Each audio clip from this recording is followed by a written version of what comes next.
이동형이야. 이동형 뉴스 정면 승부. 이동형의 뉴스 정면 승부.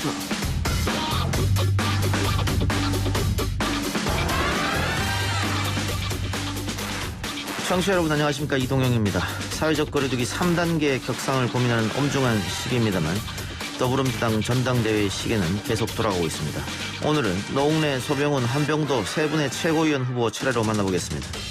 국민의 생명과 안전을 위협하는 악성 전염병, 그 정치적으로 악용하고 있는 것이죠. 왜 저걸 물리치고 그다음에 우리 문제를 논의하는 게 맞는 거죠. 더불어민주당 전당대회 흥행은 어렵습니다만 코로나19 관련 이슈는 뜨겁습니다. 노웅래 의원 먼저 연결해서 정강훈 목사발 코로나19 재확산의 해결 방안과 현안 들어보겠습니다. 감염병과 국민들이 스스로 만들지 않은 상황은 정부에서 책임을 져야 된다고 생각합니다. 2차 재난지원금도 선별적 지원이 아닌 보편적 지원이 맞다 생각합니다. 소병훈 의원의 KBS 발언이었는데요. 2차 재난지원금을 둘러싼 전당대회 후보들의 입장도 제각각입니다. 전 국민 지원을 주장한 소병훈 의원의 이야기와 현안들에 대한 입장도 들어보겠습니다.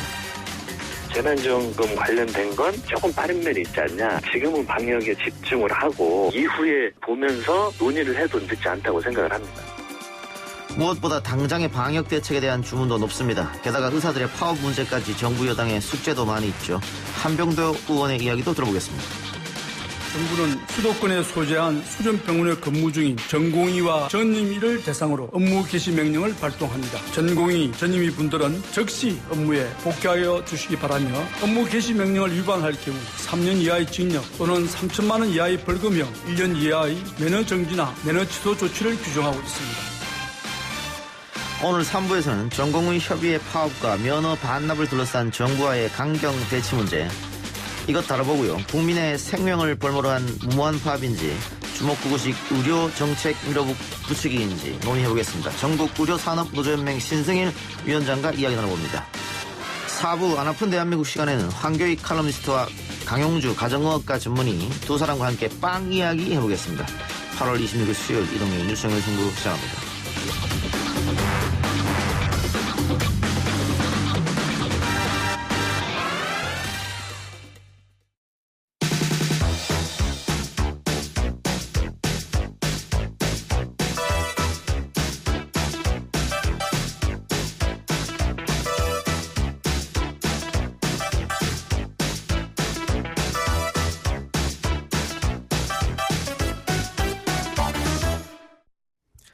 더불어민주당 차기 지도부에 도전한 후보들 차례로 만나보고 있습니다. 오늘은 5명을 뽑는 최고위원에 나선 후보 3사람 차례로 연결합니다.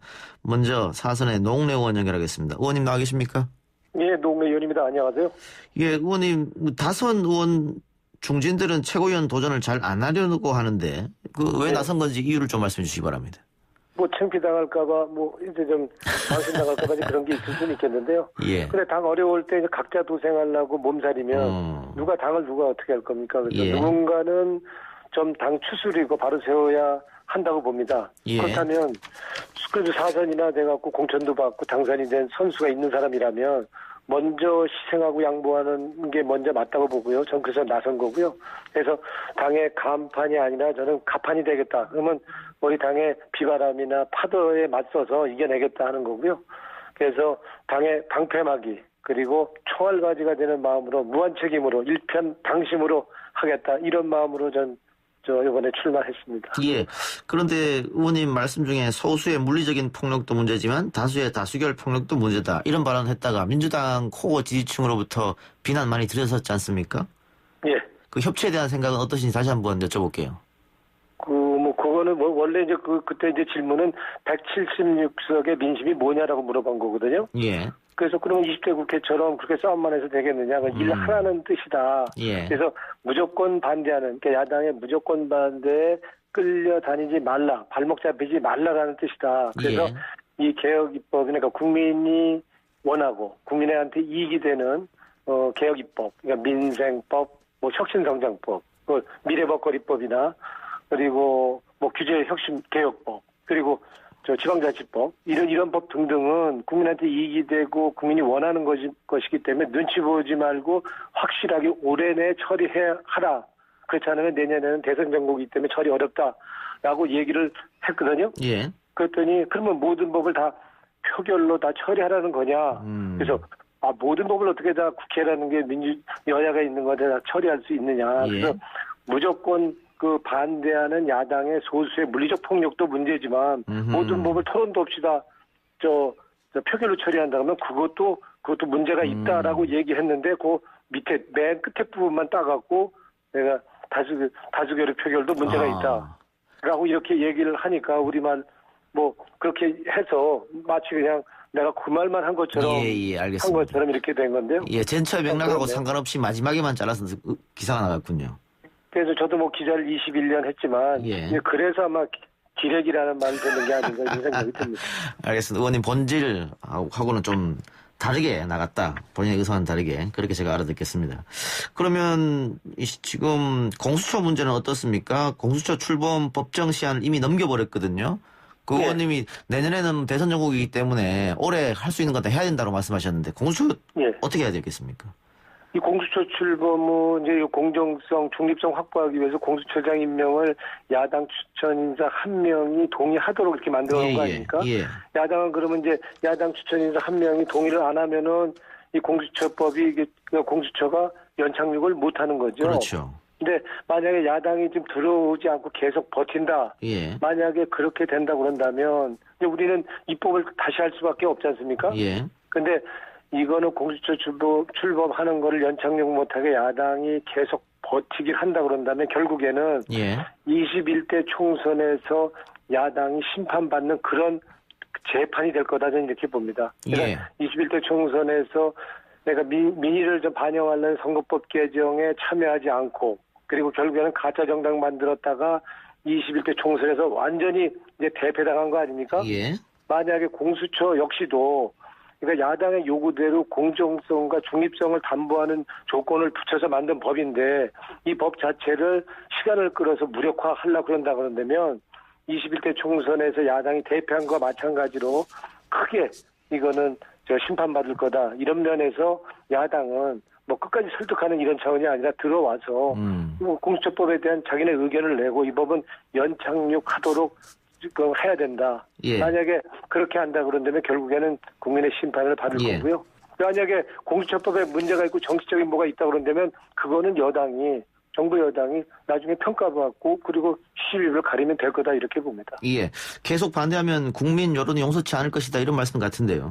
근데 지금 그렇습니다. 미래통합당은 헌재 판결을 기다리겠다. 근데 헌재 판결은 막 하세월일 테고.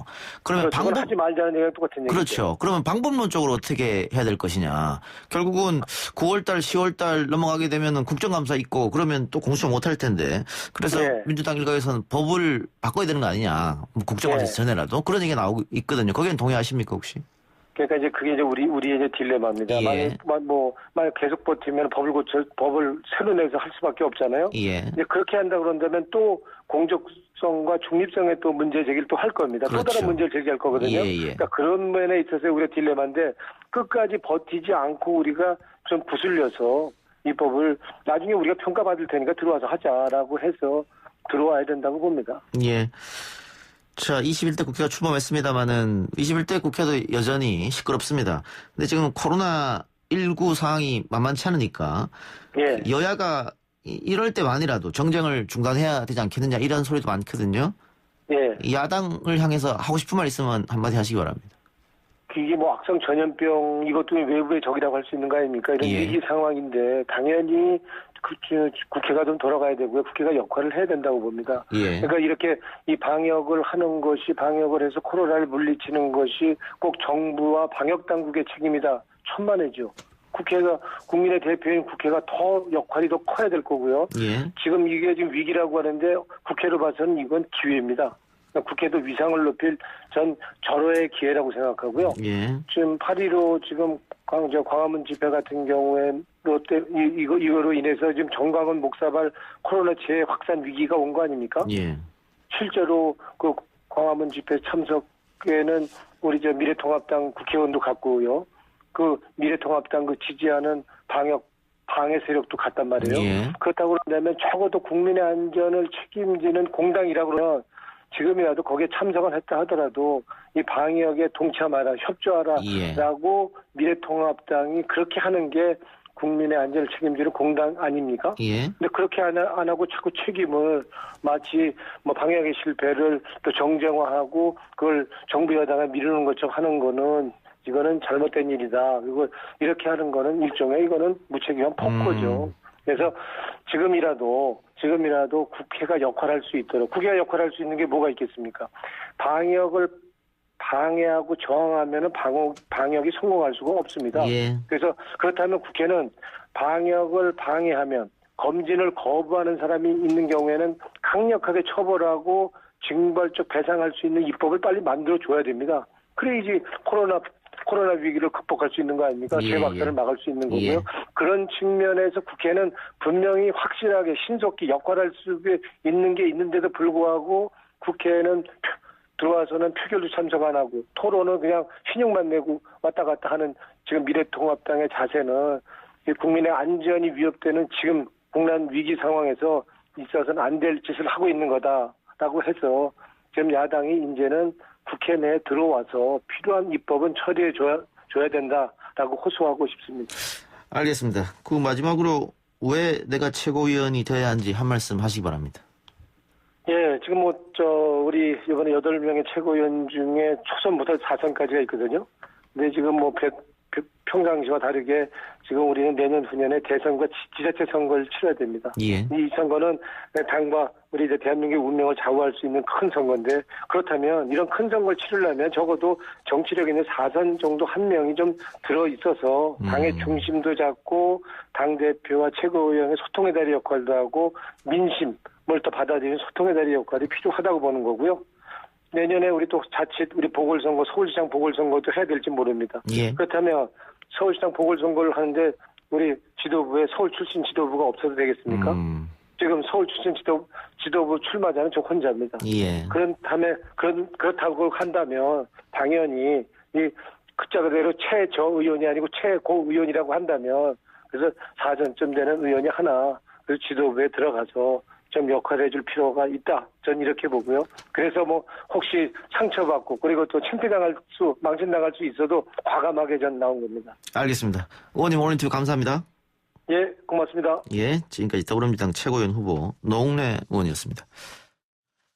재난방송 안내해드리겠습니다. 8월 26일 오늘 저녁 9시를 기점으로 수원, 경기 남부 서해 앞바다, 원주, 인천, 옹진, 여주, 화성, 안성, 이천, 용인, 평택, 오산 지역에 태풍주의보가 발효될 예정입니다.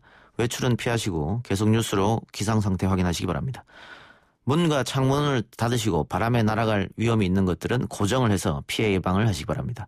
대피 공고 받으신 분들은 즉시 대피하시고 위험 지역은 접근하지 마시길 바랍니다. 이상 행정안전부에서 알려드렸습니다. 이번에는 소병훈 의원 만나보죠. 의원님. 네, 안녕하십니까. 소병훈입니다. 예.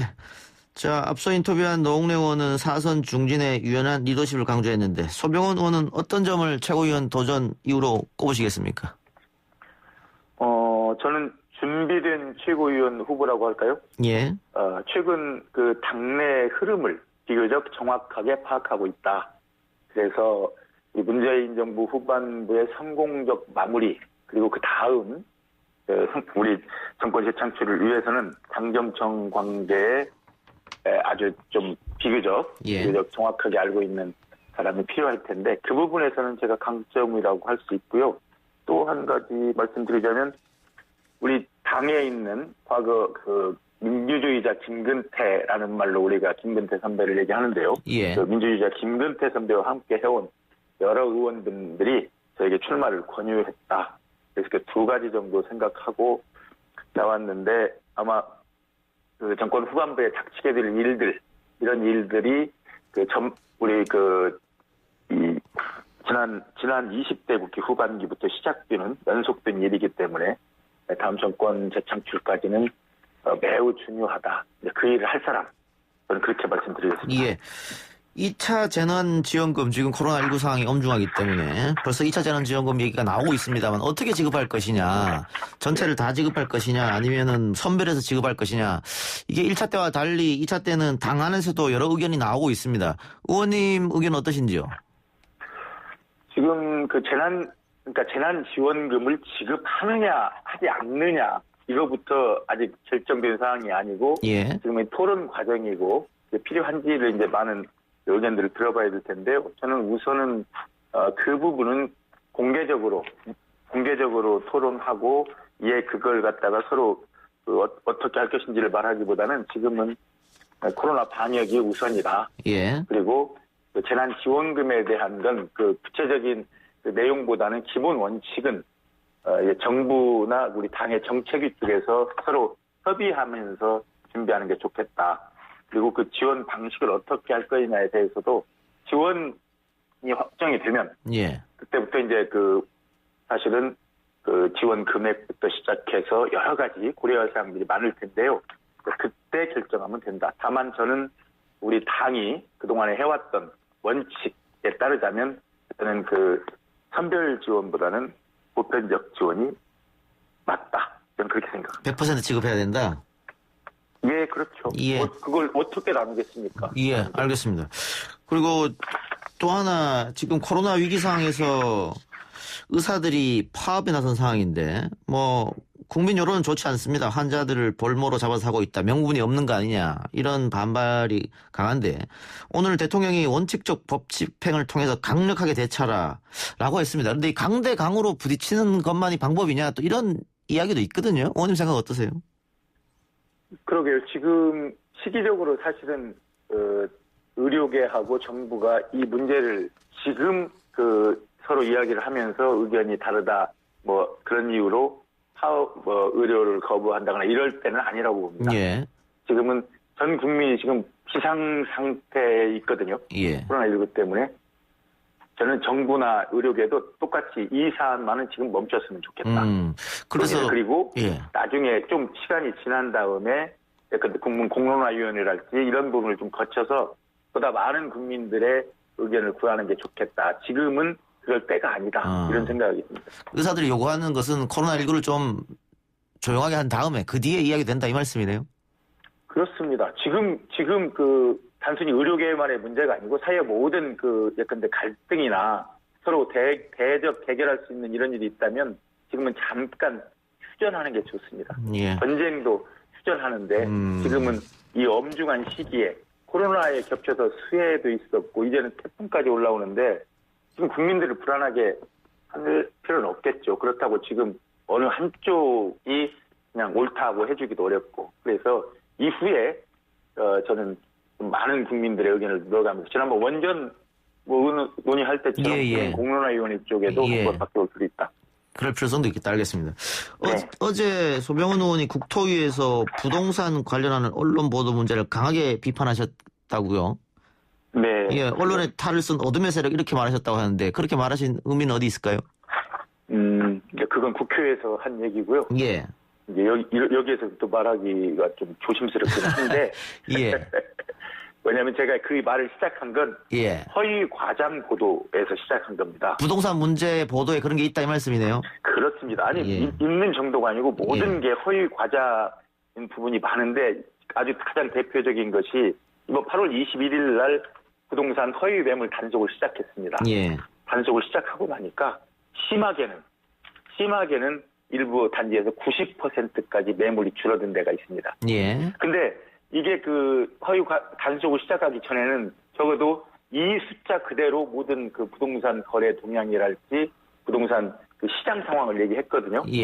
그래서 이런 허수에서 시작되는 그런 부동산 시장 관련해서는 이건 그 허수를 만들어내고 그리고 그 허수를 보도하는 이 사람들만의 일은 아닐 것이다. 저는 분명히 전체적으로 과거 우리 주식시장에 주식 작전 세력이 있는 것처럼 저는 부동산 시장에도 부동산 작전 세력이 존재하면서 부동산 시장을 교란하고 있고 정부의 부동산 정책이 나오면 그걸 우선 꺾어놓아야 자기 투기 세력들에게 유리하다는 저는 그런 방향에서 이번 허위 과장 보도를 봤고 그 얘기를 하면서 그 허위 과장 보도를 근거로 국민들을 어렵게 하거나 현혹하면 안 된다. 사실 우리나라 아파트가 전체가 1,000만 호가 넘습니다. 근데 지금 강남에서 강남 3구에서 일어나고 있는 아파트 매매라는 건 천만 원에 이르면 아주 작습니다. 지난달만 보면 강남구 같은 경우는 600건 정도가 거래됐습니다. 예. 서초구도 마찬가지로 600건 정도 거래됐는데요. 천만 호가 있는 대한민국 아파트 중에서 600건 이 정도 거래되고 3구 합쳐봐야 2,000구도 안 되는데 그 정도 거래되는 걸 아파트를 가지고 폭등 이런 얘기를 한다는 건 옳지 않다. 예. 그런 알겠습니다. 생각에서 제가 그런 말씀 드립니다. 예. 그 투기 세력과 정부 정책을 비판하는 세력들이 하는 얘기를 언론이 앞서서 받아쓰고 동조하고 있다. 이런 의미로 제가 받아들이겠습니다. 일부. 예, 일부 언론에서. 특히 그렇습니다. 보수지와 경제지겠죠. 그 부분은 이제 그런 기사 내용을 국민들이 많이 보셨을 텐데 어디에서 나오는지 잘 아실 겁니다. 예. 제가 뭐 특별히 말씀드립니다. 예. 마지막으로 왜 내가 최고위원에 대한지 한 말씀 하시죠. 처음에도 말씀드렸지만 최근에 그야말로 불법, 탈법 일삼는 그리고 그 나름대로 자기들 명분을 표현하는 자유인 이런 걸 하면서 아주 지금 우리 사회를 어지럽히는 그런 세력들이 있습니다.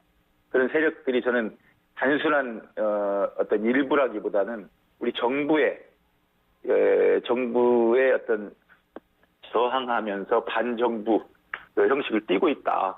그래서 이런 사람들을 뭔가 그 정부 후반부로 갈수록 더 극성을 부릴 텐데 이런 사람들을 막아주기 위해서는 우리 민주당이 강해야 되겠다. 더 강해져야 되겠다.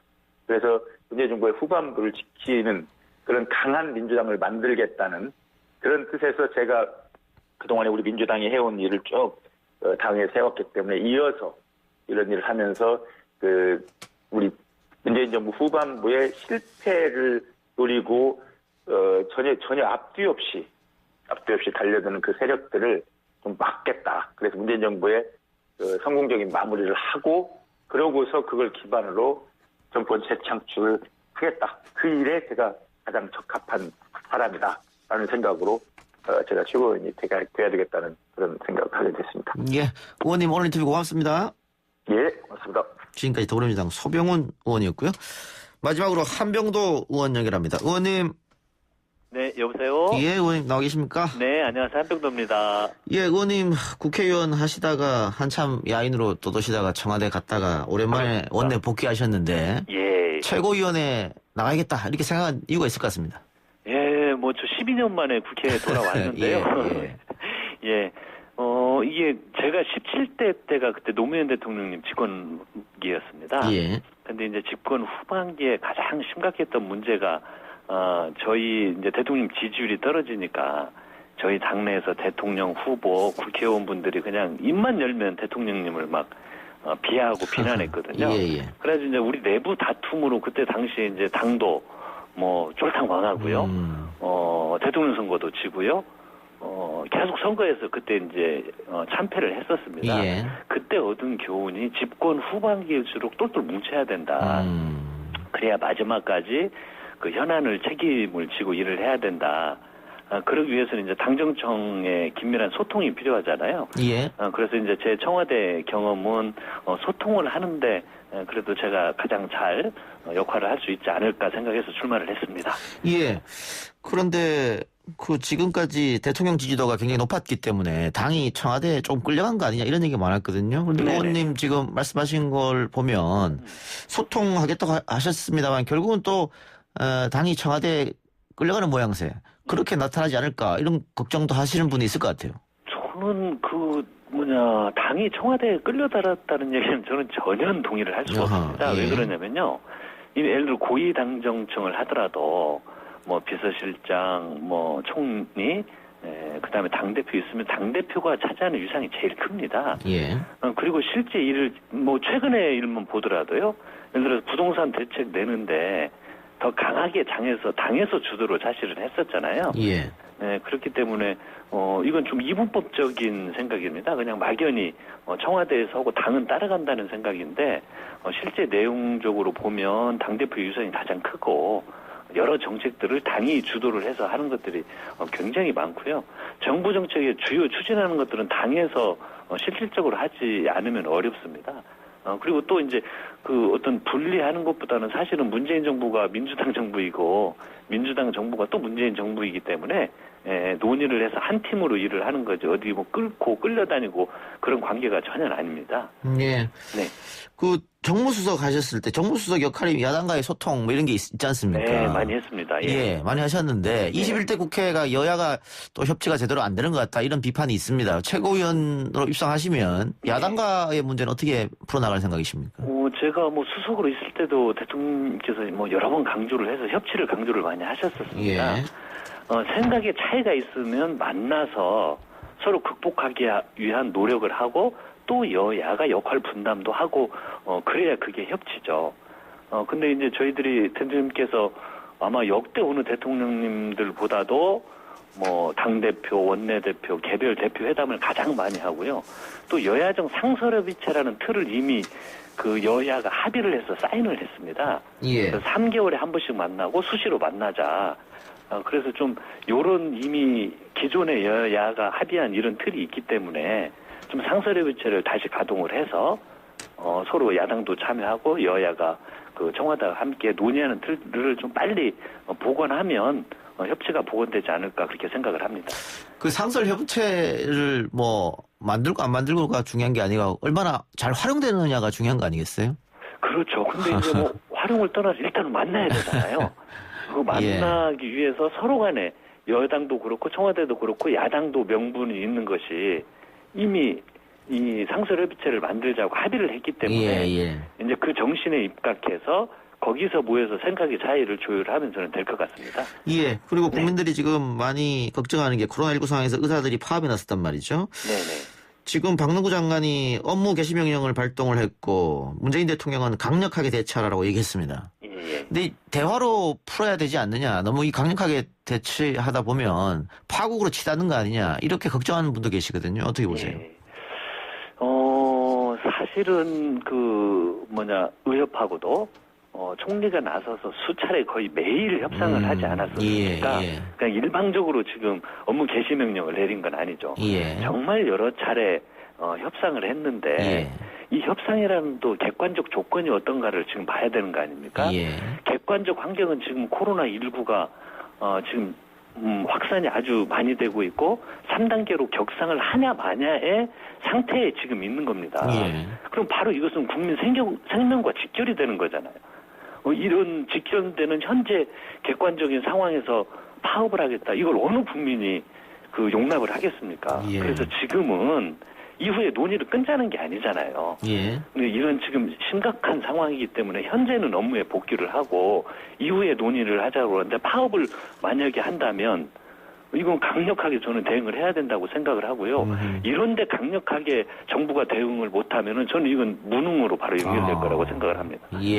국민이 준 권력을 제대로 써야 된다. 네. 그리고 이걸 뭐 공권력을 쓰는 것이 뭐 어떤 인권을 탄압한다거나 뭐 민주적인 절차를 부정한다 하면서 공권력을 쓰는 게 아니잖아요.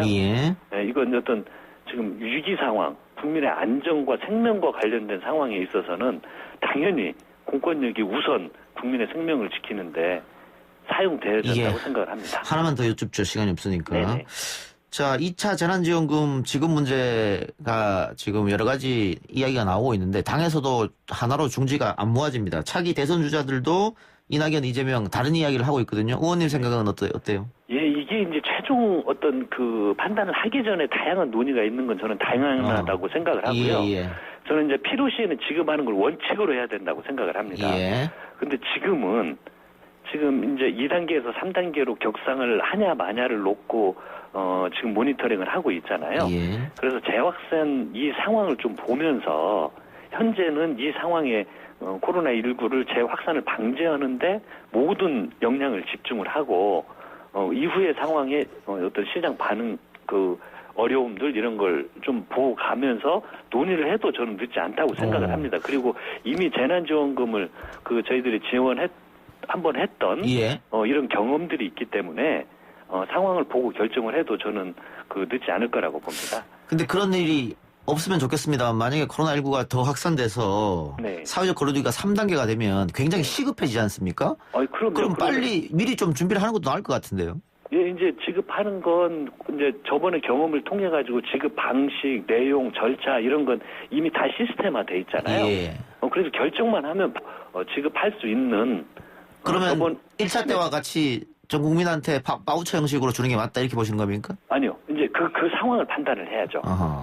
예를 들어서 이제 아까 말씀하신 대로 굉장히 어려운 상황으로 가면은 예. 예산 규모를 이제 늘리는 문제이잖아요. 예. 예산 규모를 확 늘려서 전 국민에게 해야 될 문제인지 아니면 어떤 그 선별적으로 지급할지 문제는 그 나타나는 상황을 보고 그때 결정을 해도 되지 않다는 겁니다. 알겠습니다. 마지막으로 네. 한병도 의원이 최고위원이 되어야 하는 이유 한마디 하고 방송 마치겠습니다. 네, 저희들이 민주당은 문재인 정부 성공을 가장 절실하게 바라고 있습니다. 네. 문재인 정부가 성공을 해야 정권 재창출이 되는 거고요. 그 길에 최고위원이 되어서 열심히 하고 싶습니다. 예, 의원님 오늘 인터뷰 고맙습니다. 네, 초청해주셔서 감사합니다. 네, 지금까지 더불어민주당 최고위원 후보 한병도 의원이었습니다.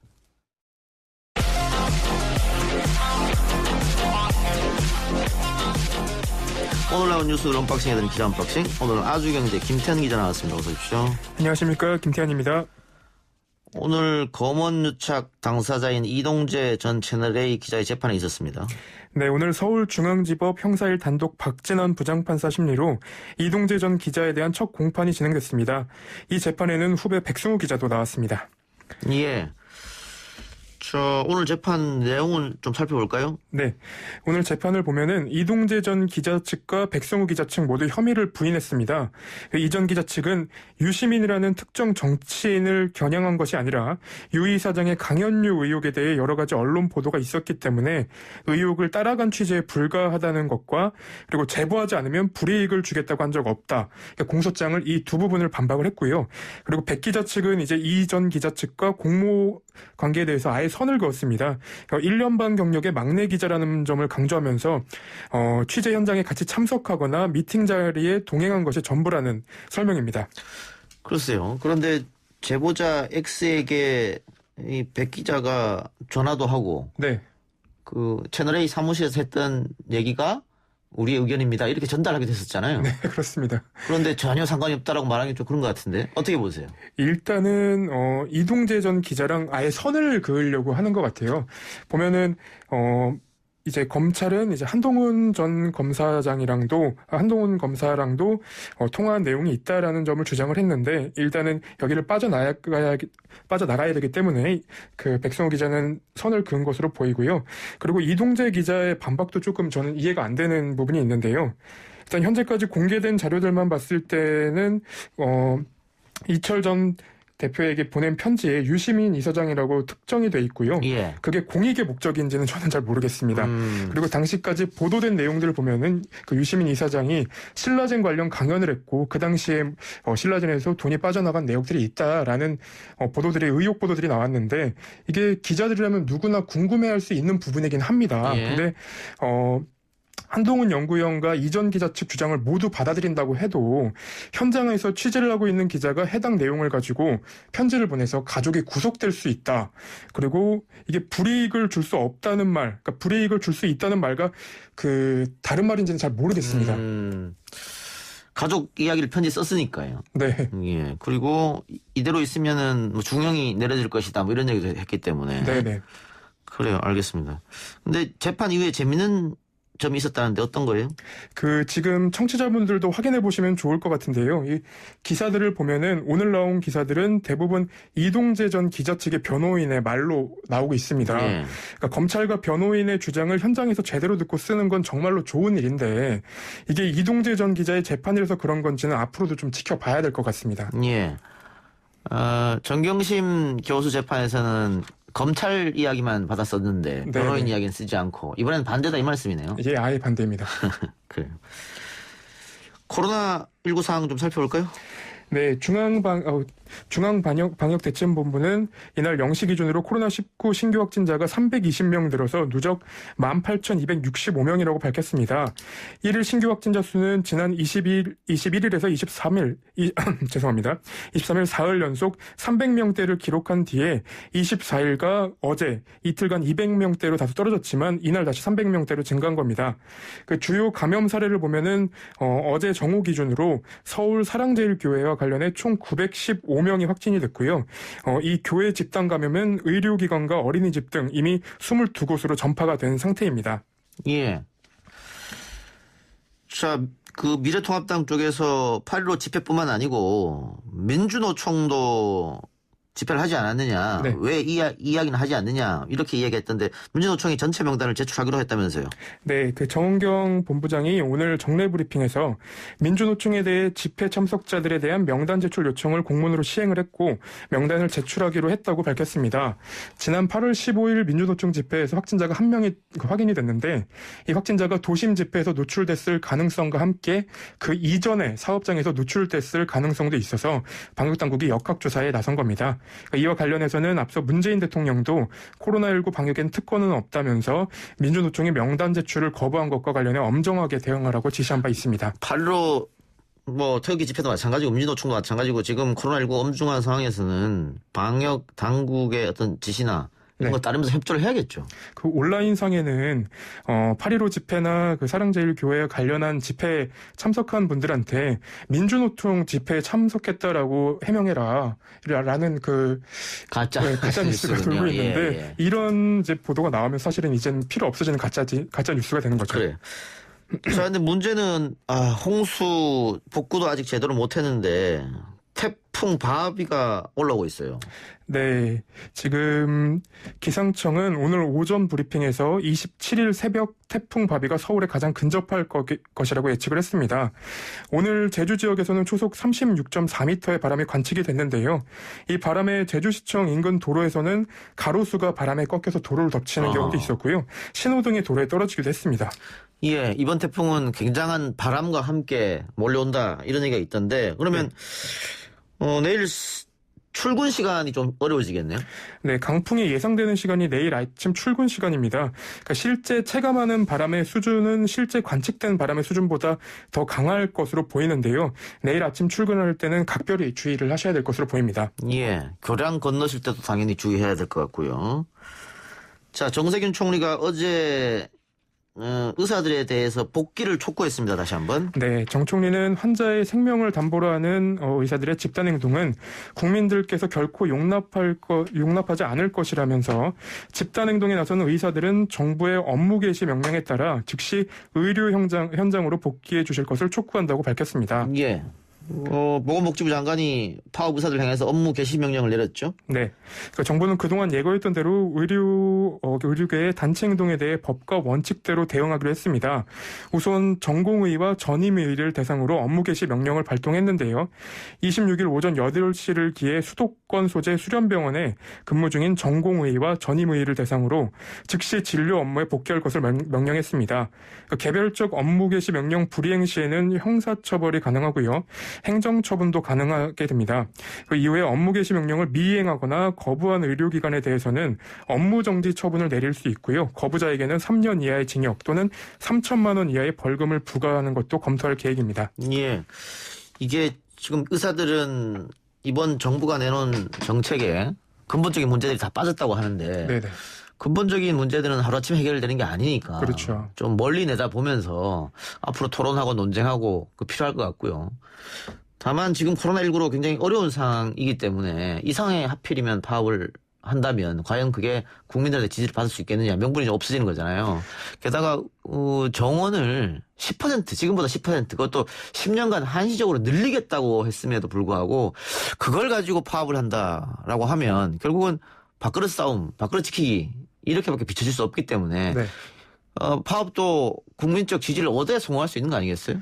그 SNS 상에서는 벌써 그 파업 때문에 치료를 못 받아서 어머니가 아프시다 혹은 내 가족이 아프다라는 글들이 많이 올라오고 있습니다. 그 보면은 국민들이 지금 파업을 왜 하는지를 이해하지 못하고 있는 것 같아요. 그래서 의사분들도 이제 국민들의 얘기를 좀 들어서 복귀를 좀 하셨으면 하는 바람입니다. 예.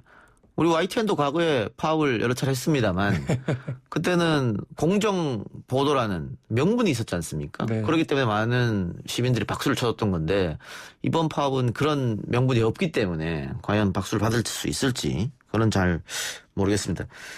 자, 이해찬 대표가 현장 복귀하라. 이건 뭐 당연한 이야기인 것 같은데 김종인 위원장이 공공의대가 뭐 그래 급하냐 이렇게 이야기한 것 같아요. 이게 사실은 제가 볼 때는 그 정치적인 수사인 것 같습니다. 보면은 정부가 이제 의료계의 말을 듣지 않고 있다는 말인데 이 부분도 사실은 그 의료계와 그리고 일반 국민들 간에 좀 인식의 간극이 있는 것 같아서 이 부분도 조금 앞으로 살펴봐야 될 것 같습니다. 예.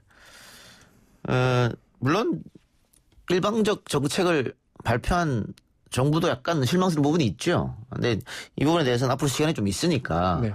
당장은 좀 복귀를 해서 코로나19가 잠잠해지면 그때 다시 한번 논의하는 걸로 이렇게 좀 대화로 풀어나갔으면 어떨까 하는 생각도 듭니다. 알겠습니다. 오늘 기자 언박싱 여기까지 하죠. 지금까지 아주경제 김태현 기자였습니다. 네, 감사합니다. 아 글쎄 안 들려 들을 뉴스 없어 아무 뉴스도 귀에 들어오지 않아 듣고 또 들어도 들을 뉴스 없어 만든 게 2%야 이동영의 뉴스 정면 승부 YTN 라디오 이동의 뉴스 정면 승부 3부 시작합니다.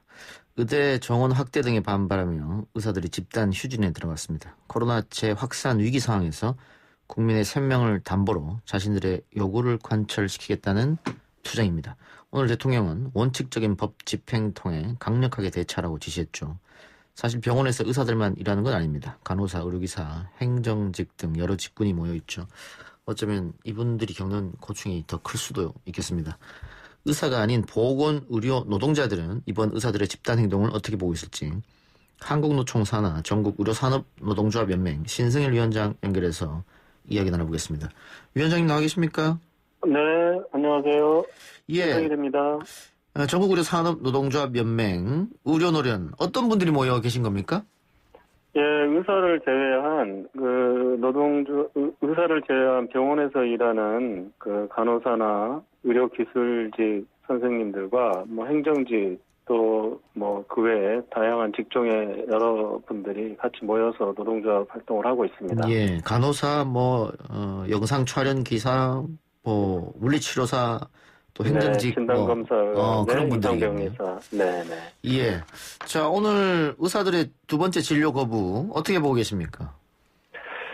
예, 제가 볼 때는 사실 명분과 정당성이 많이 떨어지고요. 예. 이건 좀 국민들이 보기에도 그렇고 저희가 같이 일하는 입장으로 봐서는 오해를 사기에 충분합니다. 본인들의 어떤 집단 이기적인 어떤 행태를 보이는 것으로 그렇게 보여줄 수 있는 부분이죠. 예.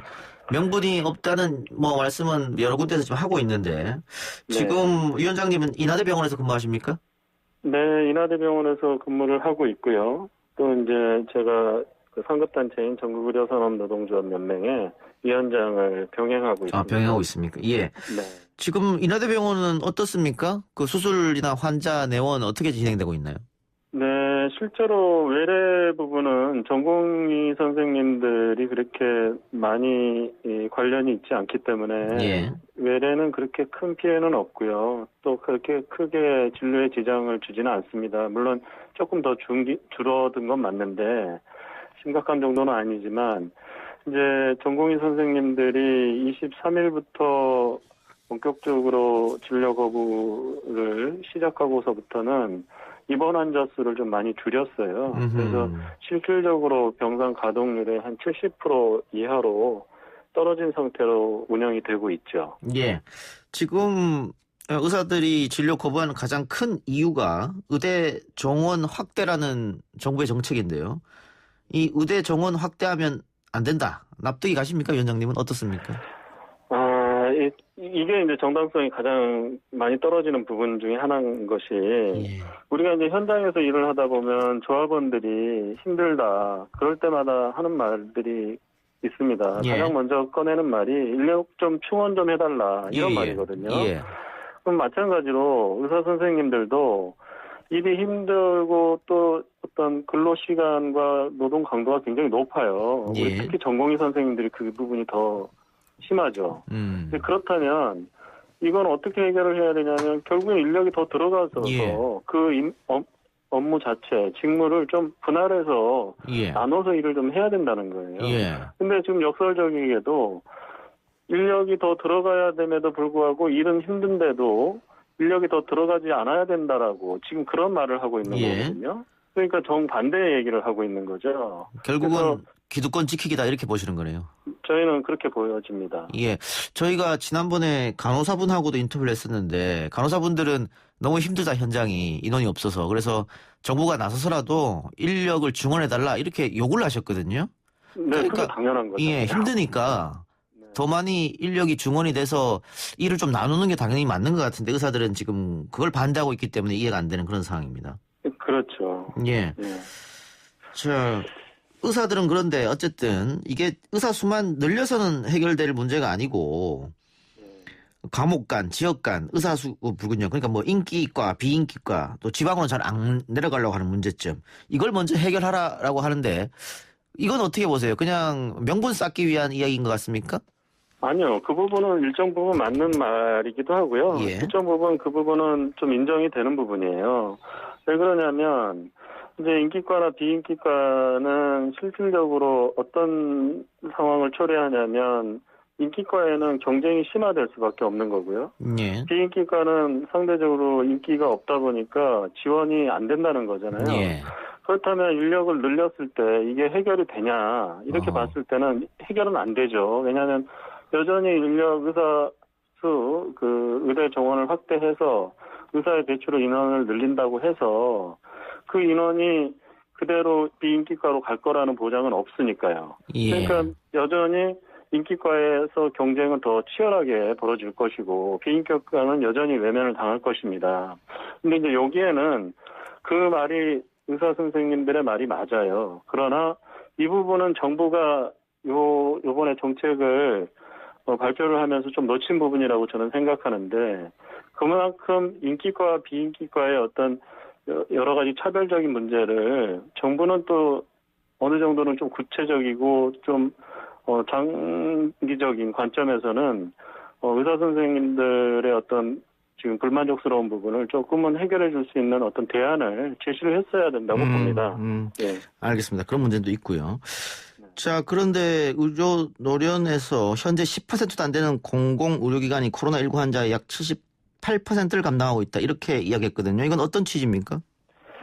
실제로 우리나라의 어떤 의료 체계가 의료라는 건 공공성을 띠고 있는 예. 업종이거든요. 예. 근데 실제로 이 공공의 영역을 공공의료기관이 그럼 우리나라에서 커버를 할 수 있느냐 이렇게 봤을 때는 지금 10%도 안 되는 공공의료기관으로는 커버를 못해요. 근데 지금 이번에 불행하게도 코로나19가 이렇게 장기화되면서 그 공공의료기관이어서 해야 될 일들을 한 70% 이상을 지금 공공의료기관에서 지금 계속 감당해 왔거든요. 예. 그것 때문에 공공의료기관에서는 지금 굉장히 힘들어하는 부분이기도 한데 그러다 보니 이제 어느 정도 포화 상태가 되고 더 이제 감당할 수 없을 정도가 되니까 이 부분은 이제 민간 의료기관으로 넘어온 거죠. 예. 그래서 민간 의료기관에서 또 이 부분을 해결을 하는데 근본적으로는 공공의료기관에서 어떤 집단적 감염 현상이 발생이 됐을 때 먼저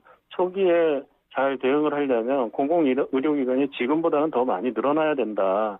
이런 취지로 말씀을 드린 겁니다. 그러면 공공의료기관도 늘어나야 되고 공공의대를 확대하는 것도 동의하십니까? 네, 동의합니다. 근데 지금 의사들은 반대하고 있지 않습니까? 공공의대 신설에 대해서. 그건 이제 어떤 의무 복무 기관이라든지 공공의료기관은 공공성이기 때문에 지역 간 편차를 해소하기 위한 어떤 그 대안이거든요. 예. 그러면 공공의료기관이 보통은 지금 수도권에서보다도 수도권도 물론 부족합니다, 많이. 근데 지방으로 갈수록 이게 더 심화된다는 거죠. 근데 지방과 어떤 수도권과의 어떤 편차가 공공의료기관으로 하여금 좀 감수를 할 수 있게끔 지금 해야 되는데 이건 지금 의협에서 절대 못 받아들이는 부분이죠. 이유는 공공 어떤 의료기관의 지역으로 어떤 의무적인 부분이라든지 이 부분을 의사들이 본인들의 어떤 직업 선택의 자유가 있는데 그걸 어떤 강제한다는 것에 대한 동의를 못하는 부분, 그 부분이라고 저는 보여지고요. 이 공공의료기관의 부분과 공공의대 설립과 이런 부분은 다 같이 논의했을 때 어쨌든 지역 간 편차를 약간은 강제적으로라도 유지를 하려면 이 부분은 반드시 좀 실행이 돼야 된다. 그렇게 보고 있습니다. 지금 지역의 의료 환경이 좋지 않기 때문에 정부가 의무적으로 지역에서 근무할 수 있게끔 하는 법안을 마련하려고 하는 건데 그걸 지금 반대하는 건데 네, 맞습니다. 나순자 보건의료산업노동조합 위원장이 오늘 한 방송 인터뷰에서 뭐라고 했냐면 최근에 한 지방의료원에서 의사 뽑기가 어려워서 연봉을 5억 3천만 원이나 주고 계약했다. 이렇게 얘기했단 말이죠. 그런데 의사들이 처우가 지방은 안 좋다고 하니까 그럼 연봉을 어느 정도로 줘야 처우가 좋은 건지. 그거보다는요, 이제 이게 어떤 보상적인 측면으로 어떤 임금성으로 하는 것도 뭐 물론 전혀 대안이 되지 않다라고는 볼 수는 없지만 반드시 임금의 문제인가 아니면 어떤 지역적인 여러 어떤 그 본인이 생활하기에 어떤 불편함이나 어떤 도시와 어떤 지방과 시골의 어떤 그런 어떤 문화적인 어떤 혜택 부분 이런 여러 가지가 같이 가미된 건 아닐까 저는 그렇게 보고요. 어떤 그렇게 임금을 올려줬음에도 불구하고 그쪽으로 가지 않는다는 지금 이 현재의 어떤 현실이 저희로서는 참 안타까운 일입니다. 그러니까 가지 않으려고 그러니까 많은 임금을 줘도 가지 않으려고 하니까 그렇다면은 의무적으로 복무하게 하는 그런 정책을 만들겠다 하고 정책이 나온 건데 지금 그걸 반대하고 있으니까 약간 모순적이기도 한 것 같아요. 예, 맞습니다.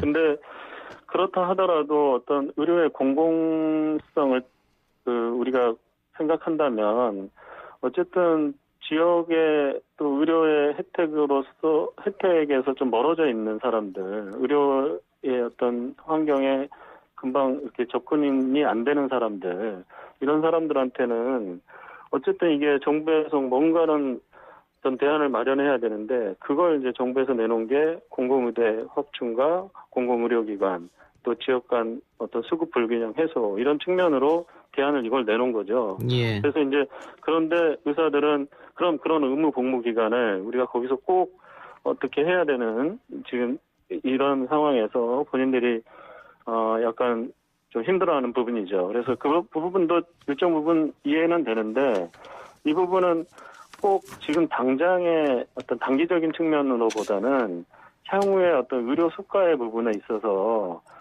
충분히 인기과 비인기과 그리고 지역 간의 어떤 불균형 해소에 대한 정부에서 좀 더 디테일하게 어떤 대안을 좀 찾아줘야 되는 게 아닌가 그렇게 생각이 그것도 듭니다. 당연히 필요하겠죠.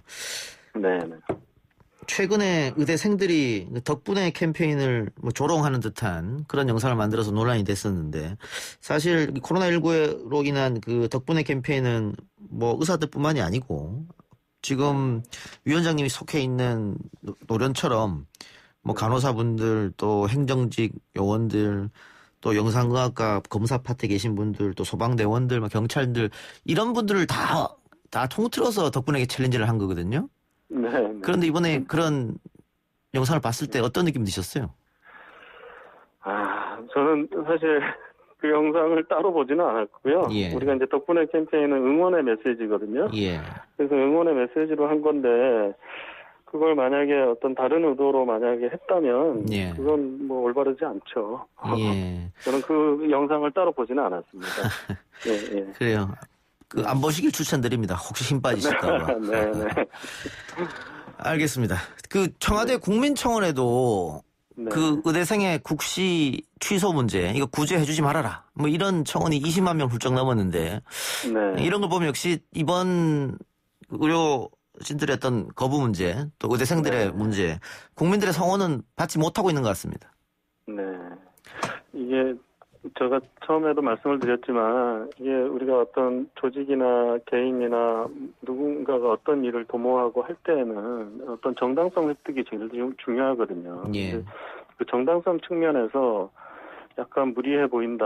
저희는 그렇게 보고요. 지금 현장에서 힘들어하고 의사들이 본인들이 의사 인력이 부족하다는 거는 본인들이 너무나도 잘 아는 현상이에요. 예. 너무나도 잘 알고 있는데 정작 나중에 이제 의료 시장에서 경쟁이 치열해질 거에 대비한 어떤 사전 포석으로 본인들이 지금 이런 어떤 집단 진료 거부 행위를 한다면 이건 당연히 정당성이 없고요. 사실은 전공의들 문제만 해도 전공의들의 근로시간이 우리 국가 전체적으로 근로시간이 단축되다 보니까 80시간 이내로 준수하게끔 돼 있어요. 근로시간이. 사람 하나가 근로시간인데 근로시간이 줄어들었다는 얘기는 그 공백의 시간은 누군가가 채워줘야 된다는 거거든요. 근데 그 공백의 시간을 지금 누가 채울 겁니까? 의사가 아닌 다른 직종에서 의사의 업무를 대행하는 순간 의료법상 불법 행위, 의료 행위가 되는 거거든요. 예. 그러니까 그런 문제에서는 당연히 전공의가 그 논리 필연적으로 그냥 당연히 의사의 인력이 더 많아져야 된다라는 거는 당연한 얘기죠. 알겠습니다. 오늘 인터뷰 여기까지 듣겠습니다. 네, 감사합니다. 네, 지금까지 신승일 한국노총 전국의료산업노동조합연맹 위원장이었습니다.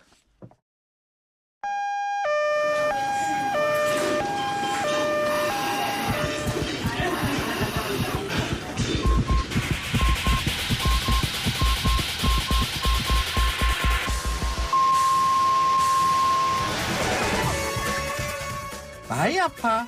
안 아파. 안 아픈 대한민국!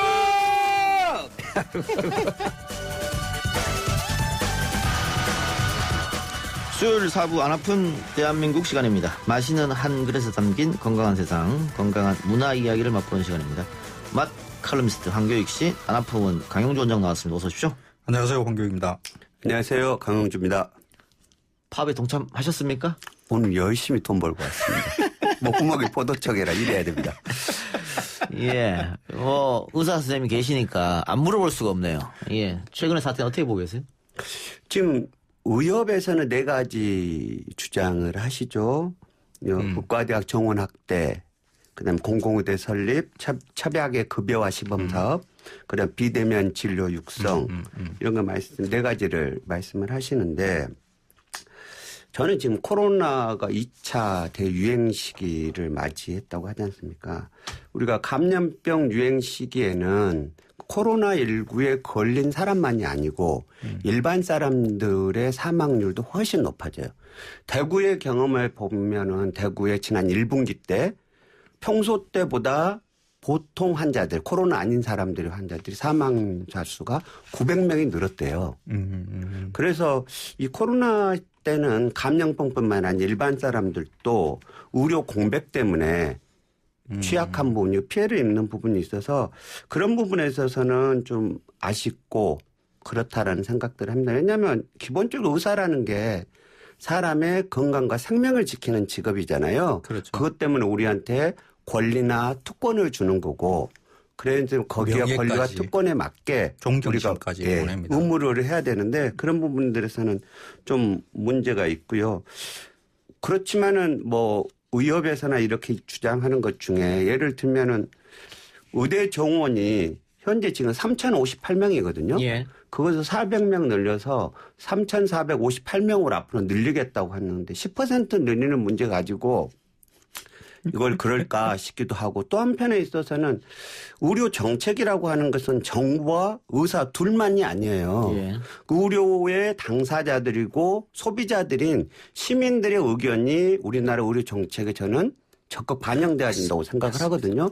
그런 부분들에 있어서는 좀 더 열린 마음을 가지고 시민들도 같이 참여해서 우리나라를 어떻게 건강하고 안전한 나라를 만들고 거기에서 의사들이 어떤 역할을 하고 정부는 어떻게 도울 건가. 맞아요. 이런 고민들을 예. 좀 더 해봐야 되지 않는가 싶습니다. 자, 의협에서 주장하는 4대악 방금 얘기해 주신 것들인데 비대면 의료사업 산업 육성은 그 의협이 주장하는 내용에 공감 가는 부분도 있습니다. 그렇죠.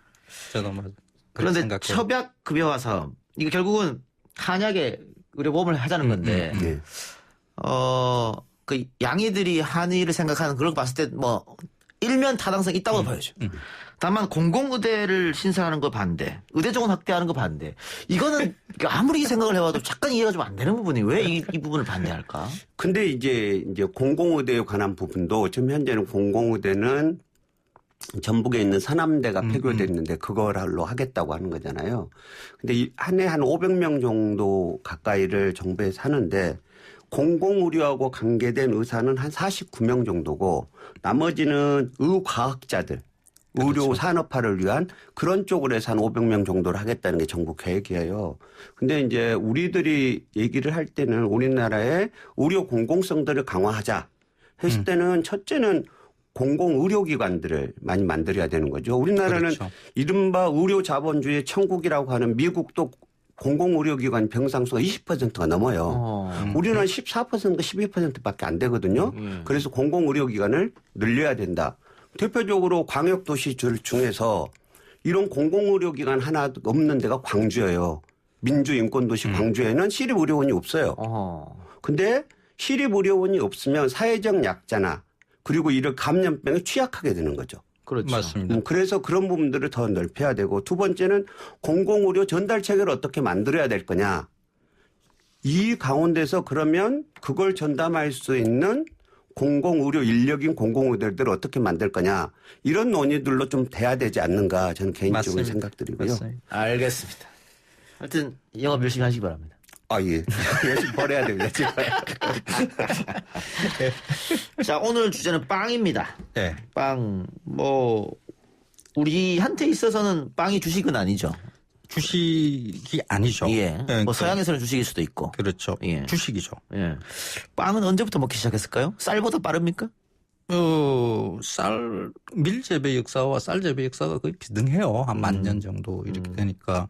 그 아시아 몬수 지역에는 벼농사 짓기에 적합한 기후를 가지고 있으니까 아시아 지역에서는 쌀을 갖다가 주식으로 삼고 저 유럽 쪽 이쪽에서는 밀재배하기가 용이하니까 그러니까 밀로 하는 이제 빵을 이렇게 먹게 된 거죠. 그런데 이 빵이 우리한테 주식으로 들어오지 못하는 이유가 이게 중간에 들어올 때 한번 거쳐서 들어왔어요. 그러니까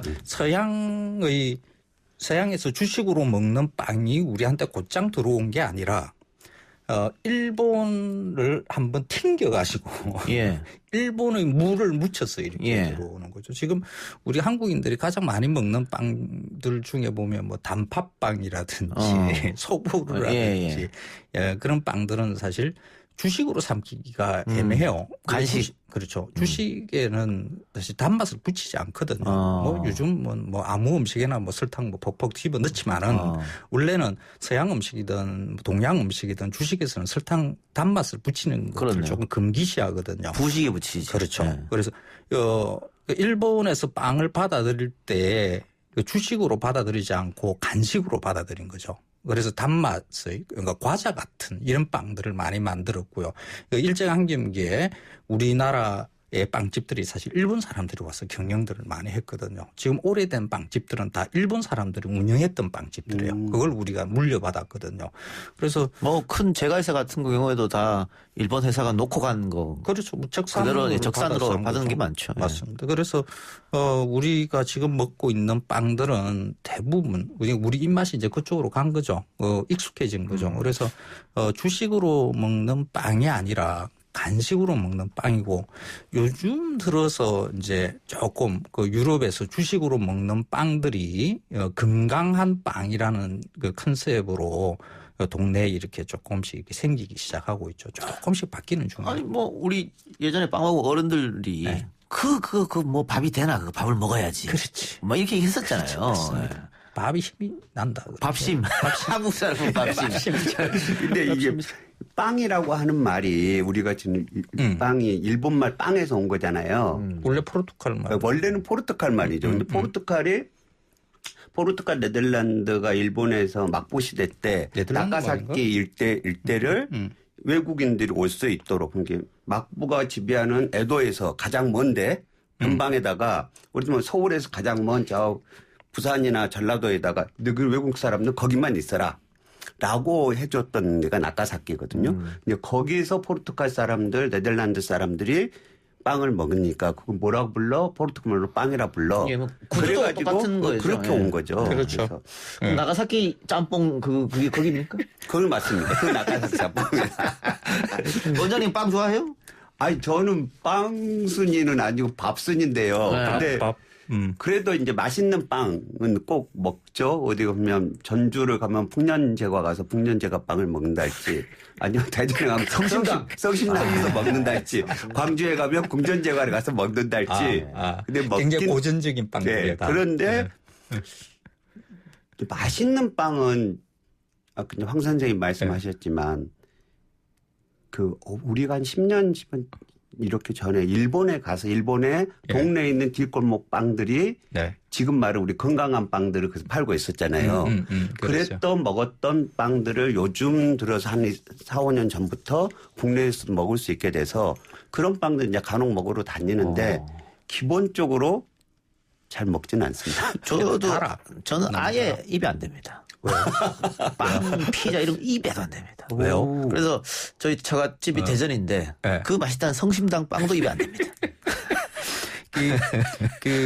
빵 맛인지 모르겠어요. 그러니까 우리나라 사람들이 머릿속에 있는 이 빵이라는 이 카테고리를 잘 보면 제과점 가서 그 빵집에 가서 보면 그걸 알 수가 있어요. 그러니까 빵 옆에 보면 우리가 빵이라고 부르는 케이크도 같이 팔아요. 쿠키도 같이 팔아요. 심지어는 그 사탕류, 캔디류도 같이 있는 데들이 있어요. 그래서 이게 빵을 그냥 빵으로 먹는 게 아니라 이게 과자나 간식류로 이렇게 먹고 있다라는 것이 이렇게 보이죠. 그래서 이 빵도 케이크나 쿠키나 사탕과 비슷한 방식으로 가공이 되는 거죠. 그래서 그러니까 어른들이 빵을 맛없다라고 이야기를 하는 거, 빵 입맛이 안 맞아 하는 이유가 어른들은 다 이게 과자 별로 안 좋아하시잖아요. 그죠? 이동영 작가도 과자 별로 안 좋아하죠. 그것도 입에 안 됩니다. 안 되죠. 그러니까 그것 때문에 이런 게 있는 거죠. 우리 머릿속에 들어와 있는 빵의 카테고리 문제일 수도 있다라고 저는 생각을 해요. 그래서 조금 이게 단맛을 좀 빼고 오히려 밥 같은 빵들 이런 빵들이 조금 더 많이 늘어나야 되지 않을까. 괜찮고 맛이거든요. 유럽에서나 뭐 독일에서나 프랑스에서 주식으로 먹는 빵들은 크고 담백한 빵들인 거죠. 그 만화책에 나오는 거 있죠. 이만한. 그렇죠. 바게트부터 해서 다. 그랬는데 그것이니까 그렇게 날마다 먹는 거지. 우리나라에 지금 말처럼 달고 설탕 많이 들어가 있고 버터 많이 들어가 있고 그러면은 날마다 먹기는 어려운 거죠. 소화는 어떻습니까? 빵 먹으면 소화 안 된다는 분들 많이 계시잖아요. 이게 빵 먹으면 소화는 안 되는데 우리가 쌀이 소화가 되는 율을 따지면 한 90 몇 프로 정도가 먹으면 소화율이 잘 된다고. 높네요.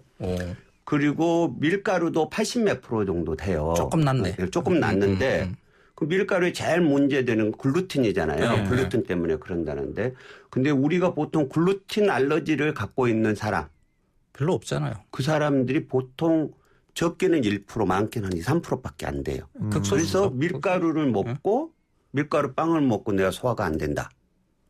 그러기는 더 어려운 거죠. 그러면 이것도 내 머릿속에 들어와 있는 그런 걸 수도 있겠네요. 근데 그냥 빵을 우리처럼 예전 술빵 같이 만든 게 아니고 이 빵에 뭐를 모든 빵, 버터, 그다음 계란 노른자, 설탕 이렇게 넣어서 만들기 때문에 거의 지방 함량이 이 칼로리상으로 하면 51% 정도가 빵은 지방 함량이 높아요. 그러니까 소화가 안 돼서 부담스러운 거고 아니고 서양 사람들이 밥으로 먹는 담백한 빵 같은 경우는 본인이 글루틴 알러지만 없다면 그렇지. 소화에 크게 문제는 없을 것 같아요.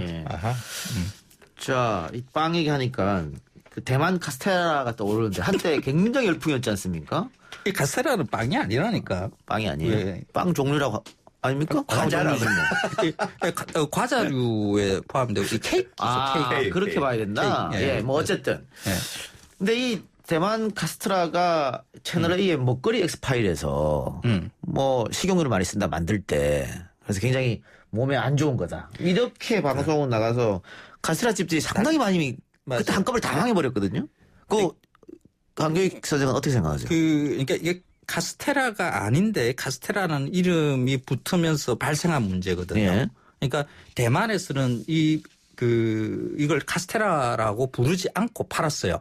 케이크예요, 그냥. 그러니까 분류를 정확하게 하자 그러면 시폰 케이크라고 보면 돼요. 우리 이게 생일 케이크 만들 때 보면 이게 예. 바탕에 깔리는 거 있죠. 이게 시폰 케이크거든요. 이 시폰 케이크를 만들 때는 원래 식용유가 많이 들어가요. 그래야 이게 부풀어 오릅니다. 그러니까 빵이라는 것은 미생물로 해서 반죽을 부풀러 올리는 게 빵이라고 그렇게 보면 되고요. 케이크류는 뭐 달걀이라든지 뭐 기름이라든지 이걸 넣고 부풀러 올리는 거거든요. 그런데 이 시폰 케이크에다가 한국 사람들이 대왕 카스테라, 대만 카스테라, 왕 카스테라 이런 식으로 이름을 붙인 거죠. 그러면 이 카스테라는 원래 이게 식용유 안 넣거든요. 달걀과 설탕, 밀가루 이거 가지고 만드는 거거든요. 근데 카스테라 제조법하고 제조법에 비춰보니까 이게 대만 카스테라는 식용유가 어마어마하게 들어가는 거지. 그래서 이거는 가짜다라는 말이 이제 돌면서 그러니까 그 사물에 바른 이름을 붙여야 되는 거지. 그러니까 사물에 엉뚱한 이름을 붙이면 이 같은 혼란이 발생을 하고 난리가 나는 거죠. 그래서 늘 이야기하는 건데 이 음식 이름을 바로 붙이는 게 굉장히 중요해요. 그런데 떡볶이는 떡볶이가 아니라고 내가 자꾸 이야기하는 이유 중에 하나도 그거예요. 이게 결국은 이 대만 카스테라 점주들이 폐업한 가장 큰 이유는 식용유를 많이 썼는데 그게 몸에 안 좋은 것처럼 방송에 나왔기 때문에. 근데 말 그대로 식용유인데 그러니까 문제 없잖아요. 식용유인데. 뭐 우리 그냥 케이크 있잖아요. 케이크 살 때 그거 많이 먹던 거예요.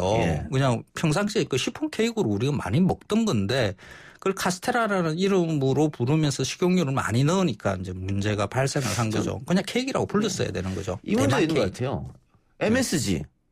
그 도대체 뭐가 문제냐 MSG를 넣는 게. 그렇죠. 사탕수수에서 뽑은 천연 물질인데. 예. 그거 너무 아주 안 좋은 음식인 것처럼 몸에 안 좋은 것처럼. 사카린도 마찬가지고. 그렇죠. 건강에 안 좋다라고 이야기하는 것은 잘못된 거예요. 비과학적인 거예요. 그런데 그 MSG가 그 감칠맛이 난다는 말은 문제가 있어요. 그러니까 그 MSG를 실제로 먹어보면 감칠맛이 전혀 안 나거든요. 닝닝해요. 니글니글해요. 직접 먹으면. 이제 비위 약한 사람들은 막 토할 것 같은 이런 맛이거든요. 그래서 닝닝한 맛, 뭐 MSG, 니글니글한 맛, 미원, 뭐 이런 식으로 만약에 붙인다 그러면 그 MSG의 사용에 대해서 조금 조심스럽게 조금 조심스러워하게 되는 거죠. 지금 감칠맛이 난다라는 이름으로 MSG를 소비를 하니까 그 식당 주인들이 그걸 너무 많이 쓰는 거죠. 많이 쓰면 닝닝하고 니글니글 하거든요. 아주 소량 써야만이 음식의 맛의 균형을 맞춰주는 그 아주 긍정적인 역할을 해요. 소량 쓰면. 그 이거하고 관련돼서 재밌었던 게 차이나 푸드 신드롬이라는 게 사람들이 미국에서 샌프란시스코, LA에서 중국집 가서 중국 음식만 먹고 오면은 한두 시간 있다 뒷골이 땡기는 거예요. 왜 땡기는지 맛있게 먹었는데 나중에 봤더니 중국집에서 요리를 하면서 미원을 국자로 퍼서 넣어서 요리를 해서 과다 섭취로. 그게 이제 차이나 푸드 신드롬이라고 해서 뒷골 땡기는 게 있는데 요즘 그렇게 쓰는 집들은 없죠. 그러니까 중국집의 그 주방장도 그 원가 계산하면서 이렇게 그 음식을 하게 되면 MSG 조금 넣겠죠. 그런데 그 진짜 마음씨 좋은 분이라고 봐야 되는 거죠. 맛있어져라라고 그 비싼 MSG를 별로 안 비싸나요? 하여간 그 듬뿍 넣는 거. 오늘 MSG 얘기할 건 아니니까 얘기가 나와서 말씀드렸고 자 저희 때만 해도 빵집에서 미팅한 적이 있습니다. 밑에 빵집에서. 뭐 같은 점 배구나. 아니, 그건 아니고. 같은 점 배구. 어릴 때 학교다요, 어릴 때. 예. 학생 때. 그러니까 빵집 하면 그 미팅의 추억, 또 선남, 선녀들의 만남, 젊은 친구들의 이런 거 자연스럽게 떠오르는 분도 계실 것 같아요. 제가 이 빵집에서 광주 충장로 5가에 있는 빵집 뉴욕 제과에서 전남여고생들이랑 4대4 미팅을 했어요. 최초의 미팅이 보통 그런 데서 해요. 그래요. 그랬는데 그 빵을 먹고 있는데 그날이 1980년 5월 18일 11시에. 아이고. 그 빵을 그랬어요? 먹고 있는데 바로 옆에 금남로에서 대학생들이 데모를 한 거죠. 그래서 빵 먹다가 아마 이런 말 하면 또 여혐으로 걸릴 수 있는데 별로 파트너가 마음에 안 들었는지 그분이 나를 싫어했다고 했죠. 그래서 나와서 그 금남로에서 5.18 시위하는 거 대학생들 거기에 구경하고 거기에서 참가를 하게 된 거죠. 어이구. 내가 이 빵집에서 미팅만이 아니었으면 5.18 참가를 안 했을 건데. 그 빵집 미팅 때문에 그 일이 벌어진 거다. 그렇죠. 안 그랬으면 시내에 나가질 않으니까. 그래서 지금 감옥까지 갔다가 오고 이랬다. 다 그렇죠. 그 때문이다. 못 쓰려면 빵 때문에. 네. 빵 얘기하다가 이쪽 방 얘기했는데 저쪽 방 감옥 얘기까지 쓱 이렇게 나왔네요. 그 대부분 그러니까 그 제 나이 때도 저 빵집 저도 최초의 미팅이 고2 때 그 빵집에서의 미팅이었는데 그때 3명인가 4명 그 친구들 몇 명하고 이제 다 제한테 같이 앉은 이 파트너가 너무 예쁜. 정말 예쁜 있잖아요. 그 제가 마산 빵이 10배 맛있었겠네요. 그렇죠. 그 마산 시내에서 가장 예쁜 여학생일 거라고 생각되는 여학생이 앉았어요. 그래가지고 나한테는 막 가슴이 막 뛰고 뭐 어마어마한 거죠. 그래서 어떻게 하면 저 연락처를 받을까 하는 그 생각밖에 없었거든요. 그런데 다음날 학교에서 문제가 발생을 했어요. 우리 학교에서 주먹 제일 센 놈이 일진이 나를 불렀어요. 그러더니 너 어제 그 빵집에서 그 누구 만났냐? 그러는 거예요. 만났다 그러니까 딱 째려보더니 있잖아. 너 다시는 만나지 마. 그 일진이 마음에 두고 있는 여학생이. 그래서 안 만났어요? 그거 어떻게 만나요? 용기가 없는 사람이구만. 예. 사랑할 자격이 없네. 예, 사랑할 자격이 없어. 일진하고 어떻게 붙어요? 예, 이런 빵집에 대한 추억이 다 있을 것 같기도 한데, 아까 이 빵 말고 다른 빵 나왔으니까. 원장님 감옥에 계실 때 메뉴로 빵이 나옵니까? 빵 안 나옵니다. 빵은 정말 이게 우리가 이렇게 해요. 아니, 군대에서도 햄버거 한 번씩 나오는데 왜 안 나와요? 안 나와요? 안 나오고 있으면 빵 먹는 게 떡을 먹는 게 정말 별미거든요. 먹지는 못하니까. 그럴 수 있어요. 기독교, 천주교, 불교가 있지 않습니까? 네. 그러면 부처님 오신 날 떡 아니면 빵이 나오거든요. 그때 나오는 거죠. 예. 그래서 이렇게 알아보고 있죠. 야, 이번에 부처님 오신 날 빵 나온대. 그러면 그때는 무조건 내 불교 신자인 거예요. 빵을 먹어야 되기 가는군요. 때문에. 그렇죠. 그래서 크리스마스 때 빵이나 떡이 나오면 내 카톨릭 신자인 거예요. 그래서 우리가 전문용어로 떡 신자, 빵 신자라고 그러죠. 기천불. 근데 떡이든 빵이든 빵이 뭡니까? 주님의 몸 아닙니까? 그 빵도 많이 먹으면 참 신자가 될 수 있어요. 아니, 그럼 빵 먹으러 다니는. 저처럼 평상시에 전혀 빵을 안 좋아했던 사람도 좋아할 수밖에 없다. 그렇죠. 그렇군요. 예. 못 먹는 걸 먹으니까. 예. 지금 러시아에서 우리 그 초코파이 일명 아주 인기가 있다고 하는데 인기 있는 이유는 뭘까요? 그것도 막 달고 막 이러잖아요. 그렇죠. 어마어마하게 달죠. 이게 사실 그 초코파이라는 음식이 따로 존재를 해요. 그러니까 보통 미국 음식으로, 그러니까 유럽이 아니라 미국에서 개발된 음식으로 이렇게 보이거든요. 우리와 같은 식은 아니고, 그렇죠? 그것도 이제 뭐 이게 초코를 위에 이제 잔뜩 붙이고 있죠. 그것도 어떤 특정한 날에 먹는 기념 음식 같은 이런 거죠. 그걸 이제 가공품으로 만든 건데 그 안에 들어가 있는 약간 그 흰물거리는 색깔의 그게 쫀득한 느낌, 이게 아마 매력 있게 느껴진 것 같은데 러시아 분들이 의외로 한국 음식에 좋아하네요. 대해서 지난주에 있던 도시락, 라면, 팔도 사각 도시락. 그리고 그 마요네즈 있잖아요. 마요네즈도 그 한국 마요네즈가 제일 맛있대요. 그래서 그걸 갖다가 식당용 큰 통으로 이렇게 들고 다니시는 분들도 계시고 이러더라고요.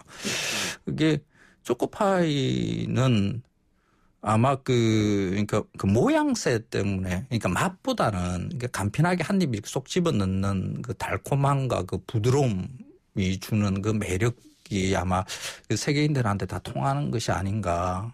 그래서 뭐 한국 대표 과자죠. 근데 그건 빵은 아니에요. 그죠? 이거 파이도 아니고요, 사실. 이거는 과자류에 가깝다고 봐야 되는 거죠. 빵은 아니에요. 서양 사람들도 빵이라는 생각은 없을 거예요. 예. 알겠습니다. 7558님. 1985년도에 광화문 덕수제가 3층에서 여학생 13명, 남학생 15명을 참석해서 미팅을 했습니다. 숫자가 안 맞았는데. 덕수제가. 15대 13. 야, 그 2층을 전세를 냈겠군요. 다 들어갔겠네요. 예. 강화문 덕수제가 지금 있는지 모르겠습니다. 그 예전에 그 종로에 그 무가수제가라고 있었어요. 그게 그 굉장히 오래된 서울에서 가장 오래된 그 빵집이었는데 그 무가수제가에 대한 추억들을 서울 사람들, 서울에서 이제 학교 다니는 사람들은 가지고 있더라고요. 그게 사라졌어요. 재개발을 하면서. 네. 그래서 그 오래된 빵집들이 이제 우리 그 고향에는 하나 뭐 고려당이라는 게 남아 있긴 한데 예. 하나 있는데 안동에도 있어요. 맘모스제가라고. 맘모스 있죠. 그런 오래된 빵집들이 아무래도 추억과 그러니까 청소년기의 추억과 이렇게 관련돼서 우리 머릿속에 들어와 있거든요. 제가 중3 때 맘모스제가에서 미팅했습니다. 일찍 했네. 그래서 그 오래된 음식점들. 추억 옛날 생각나죠. 예, 그런 건 공공재라고 봐야 되는 거죠. 그렇죠. 네. 그래서 아니 이런 거 예를 들면 여기 뭐 지금 있는지 모르겠습니다. 강화문 덕수제가 나중에 성인이 되고서 애도 낳고 애들을 데리고 옛날에 아빠가 고등학교 때 미팅한 자리야 이게 알려주기도 하고 뭐 이런 추억을 나누고 이런 게 필요할 것 같습니다. 그래서 오래된 식당들은 함부로 문 닫으면 안 됩니다. 그래 알겠어. 오늘 빵 얘기는 여기까지 하겠습니다. 두 분 수고하셨습니다. 고맙습니다. 고맙습니다.